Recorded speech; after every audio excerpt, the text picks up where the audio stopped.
Hello, and welcome to the Restoration Revolution Summit, learning how to lead from wholeness and not depletion. I am your host, Dr. Denise Moore Revel. I am so excited you're here for this summit. This summit is designed for you to understand this one thing. You don't have to sacrifice your soul and well being in order to succeed in your career. And how are you able to do that? Through the Restoration Leadership Framework. Restore, reclaim, and rise. All right. So this is the third pillar in the Restoration Leadership Framework. We've already talked about being restored. We talked about reclaiming your power. And today we're going to talk about rising. Yes, yes, yes. So excited to talk about rising. But before I do, make sure you've downloaded your workbook so you can take notes, okay? Make sure you download the workbook, take notes, and answer the questions that are part of the reflection questions as part of the summit workbook as well, okay? So let's dive right into our third pillar again, rise, okay? Rise does not mean just standing tall or getting up. It's really about elevating your life to new levels with courage, clarity, and conviction. Okay? Rising means that you are elevating your life. You're going to a whole new level. But have you ever been to a point at like a crossroad in your life where you're in a situation where your old self doesn't fit in to where you used to be? You know that you're feeling uncomfortable. Something inside of you is saying, you know what? There's more for me. It's time for me to go to a new level. But what happens? Fear kicks in, doubt kicks in. That old self starts to say, well, I don't know, can I really do it? Whereas your new self is like, come on, you got this. But you're still uncertain, right? So I want to share with you some things that I believe could help you to rise to that new level that you have been called to be, okay, as a leader. So when I shared with you guys before that I was there to witness my mother take her last breath. And when that happened, it's something inside of me helped me to realize this, that rising was not optional, that I had a responsibility to honor the life that she led and also the life that I now have. So I could not have myself shrinking back or staying stuck where I was. I said, I must rise again.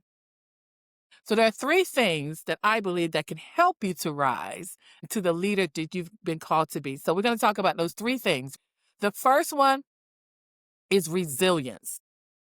In order for you to rise, you must be resilient. Resilience is about choosing to bounce back even when life knocks you down, okay? It's a choice. Either you're going to stay stuck or you're going to get back up again, okay? So resilience is the ability to bend but not break. To get knocked down and decide, I will not stay here. It's a choice. It's a decision that you have to make that you're not going to stay stuck where you are, that you will rise again. Think about it. Every storm passes, right? There's a major storm, there's a major crisis, but eventually the rain stops and you see the rainbow. Resilient doesn't mean that you're never going to experience hardship because life, as they say, be lifing for us all. But it means that you refuse to allow the circumstances, the hardships, to have the final word. Maybe you've been passed over for a promotion. Maybe you faced a health crisis. Maybe you've experienced a painful loss. I don't know what it is, right? But resilience is choosing to stand up again, slowly, and maybe shaky, but you still rise. Recently, I had a conversation with a young family member. She's about 10 years old, and she had tried out for something at her school, and she had to audition for it, and she didn't get it. I said, okay. And then she decided to try for something else, another thing that was happening at school, to be a leader. She was trying to do these leadership things, and she didn't get it. So when I spoke with her, she was like, oh, I didn't get it. I didn't get this thing. I didn't get that thing. And I said, well, I am just so proud of you for trying again. And I said, if you keep trying, eventually you're going to find the right thing just for you. And she was like, really? I said, absolutely. I said, but the key is you got to keep trying. And so if a 10-year-old can do that, what about you and I? But only reason why I could share that with her is because I understand the importance of getting up again, dusting yourself off, and say, I'm going to try it again. But unfortunately, so many people stay stuck where they are because they're afraid to try again. It's okay to get knocked down. We all are going to get knocked down. But the question is, will you rise again? I can't tell you the many contracts and opportunities I didn't get. I'll tell you about the ones I got, but there's so many things I didn't get. If I would have stopped at not getting the first couple of contracts, I wouldn't still be in business today because I realized early on I'm not going to get them all, but I'm going to try again and I'm going to try again. Is it easy? No. But is it worth it? Absolutely. So you have to be resilient. You have to say, I am going to do this again. So resilience is about exercising your leadership muscle. The more you do it, the stronger it becomes. If you keep getting up, you can get up faster and faster every time. But if you decide to let's lay there and stay there, it's going to be hard to get up again and again. So you get knocked down, get back up. You get knocked down, get back up. Eventually, you're going to be able to stand taller. I know we can do this because so many other people have done it before us. So this is the question I want to ask you. Where in your life do you need to flex your resilience muscle right now? Think about one place you have been knocked down, you're down, and you say, you know what? I don't want to stay here. I need to get back up. Where in your life do you need to exercise your resilience? All right. Number two, the number two way that is going to help you to rise is responsibility. And what do I mean by that? Taking ownership of your gifts, your talents, your calling, and your impact. You have to take responsibility for that. Responsibility means not just what happens to you, but what you choose to do with it. There are things that happen in our lives that we have no control over. Things happen, okay? But we get to decide how we're going to respond to it. Responsibility, your ability to respond to what is happening in your life. A lot of times we want to blame other people for certain things, but it's about us taking responsibility for how we're going to respond to the things that happen in our lives. Yes, life may hand you some challenges. It has handed me many, but I get to decide how I'm going to show up. I get to decide how I'm going to move through this challenge. It's a choice. It's a choice that we have to make every day. It's your responsibility to determine how you're going to respond. Watching my mother take her last breath and transitioning, the grief was overwhelming. It was overwhelming, okay? But I realized I had a responsibility. I had a responsibility to her and to myself. Her in terms of her legacy, and myself in terms of how now am I going to live my life? How am I going to respond to this situation that is before me? Responsibility doesn't have to weigh you down. It can be uplifting because it gives purpose to the pain. It gives purpose to the pain. When you decide that I'm going to take responsibility in how I'm going to respond to this situation that life has handed me.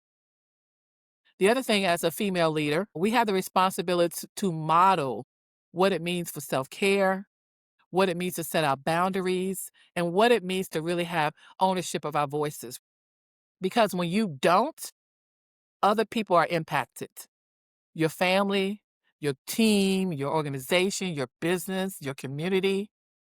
Everything is impacted when you don't take responsibility or respond in a way that's going to cause you to get up again and to rise and to move forward. So responsibility is not a burden. It is an invitation to rise to your highest self, right? When you realize where you are is not your highest self, you can go higher, but it's going to be up to you to decide how you're going to respond, okay? So Write down one area of your life where you're ready to take back responsibility. Not blame. I don't want you to blame or criticize yourself, but to take back your power. To say, I have the ability to respond in a way that's going to move me forward. You have that, okay? And so the third part of having you to rise is what I want to call radiance, your radiance power. Allowing your light to shine so brightly that others are lifted up by you. One of the first songs that I learned as a little girl going to church with my granddaddy was "This Little Light of Mine, I'm going to Let It Shine." That is my song. That is the song my granddaddy taught me. This little light of mine, I'm going to let it shine. Let it shine, let it shine, let it shine. Anywhere I go, I'm going to let it shine. And so you might think my light is little. It can be small, big, what, but let your light shine. You are meant to be here to shine your light on other people. So, radiance is what happens when you stop dimming your light to make others feel comfortable. Oh my God, we have to do a whole nother talk about that. When I tell you, a lot of us play small, a lot of us dim our lights because of those around us are feeling very insecure. Okay, let's just say what it is. But I don't want you to dim your light anymore. I want you to say, this little light of mine, I am going to let it shine and not worry about those who are around you who are insecure about their own light. If they were more focused on shining their light instead of looking at you, they would be all the better. But I want you to focus on shining your light and not dimming it to make other people feel comfortable. Have you ever been in a room where someone walks in and like they shift the whole atmosphere in the room? It's like, whoa, this person walks in. It's like, wow, who is that? It's because they're radiating their energy, their light. They're letting themselves just be who they are. They're showing up as their whole self. And that should be you. That should be you when you walk into the room in a dark room, because some of these rooms we go into as leaders are dark and they're waiting for us to shine our lights, but we are dimming our lights. We're sitting in the corner. We're not saying anything. We've been silent. We're not allowing ourselves to be radiant so that other people can come out of darkness. You have to let your light shine. Let it shine, let it shine. But let your light shine that others can come out of darkness. And your radiance can be contagious. When I say that, it means that when you're radiant, you give others permission to do the same. When people see you standing in your light and being comfortable with who you are and standing in your power, they're looking at you and say, well, if she can do that, then so can I. So it is contagious. So when you rise, you naturally illuminate the path for other people to say, I don't have to stay small because I see this woman here and she's radiating and she's shining and she's standing in her power. And I want to do the same thing. So radiance is also not about arrogance. It's not about you being arrogant and want to show off. That's not what I'm talking about here. It's that natural confidence within you. Say, you know what? I am going to stand for who I am, and I'm going to stand in my full self and all of my power. It's refusing to apologize for your brilliance that God has placed within inside of you. Again, we have a responsibility, I believe, to stand in the calling that God has put upon our lives, each and every one of us. So, what would it take for you to shine unapologetically in your role as a leader, maybe in your family, and also in your community? What would it take for you to fully shine and be unapologetic about it? It's like, this is who I am. Yes, I'm bright. If it's too bright for you, they say, put on some sunglasses. Refuse to let anyone dim your light. Say, I'm going to shine no matter what. And let me say this because I know my audience. Rising is not about perfection. You don't have to be perfect and shining, but you have to be persistent. Again, you don't have to be perfect, but you have to be persistent. It's about knowing that you are not defined by your current circumstances, but that you're defined by how you choose to respond. Again, it's about being persistent, not being perfect. I know you, because it was me. We think they have to be perfect. No, this is not about perfection. It's about being persistent and said, I am going to get up no matter how many times I may get knocked down. Okay. So here are the three things again that's going to help you to rise: resilience, responsibility, and radiance. If you embody these concepts, you will be able to rise again. Every time you get knocked down, you'll be able to rise again. So I want you to think right now, where in your life are you being called to rise? Is it in your leadership? To speak up when it's easier to stay silent? Is it in your personal life? To finally release what no longer serves you? Or maybe it's even in your self-care. To stop putting yourself last. So I want you to do this. I want you to write this down in your workbook, on your notes. I am rising in the area of blank. I am rising in the area of blank. Fill in the blank. Are you going to rise in the area of your business? Are you going to rise in the area of your self-care?